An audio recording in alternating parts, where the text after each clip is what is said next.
Salut l'équipe. Alors ici, je vais vous parler de comment on raconte des histoires aux gosses.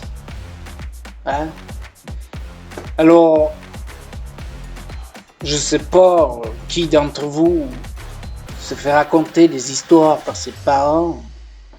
Je parle pas de raconter des histoires que si tu travailles pas les maths, tu finiras sous les ponts.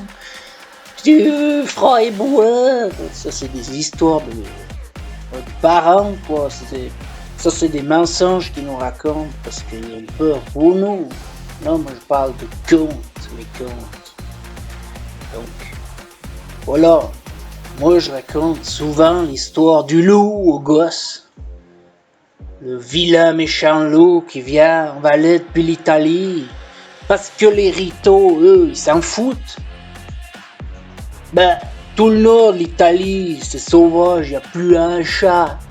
On peut laisser faire le loup, mais chez nous, y a des téléskis, des pistes VTT, des espèces de trucs pour faire de la luge en été, des piscines, des places de pique-nique. Faut faire gaffe quand même avec le loup qui vient depuis l'Italie. Alors moi je leur raconte l'histoire du vilain méchant loup qui bouffe le petit chaperon rouge pour qu'ils aient un peu peur, parce que sinon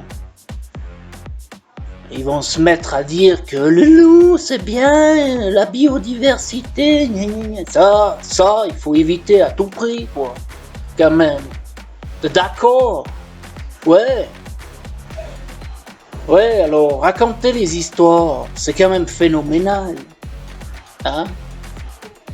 On transmet des valeurs avec ces histoires, avec les contes.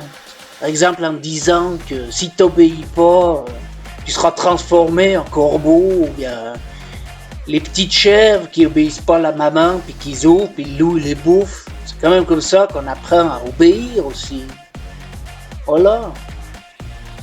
Alors maintenant, j'aimerais voir ce que vous savez faire, à raconter des histoires. Vous foutez un groupe, puis vous racontez des histoires, puis après, on se retrouvera toute l'équipe. Puis raconter un conte de fées.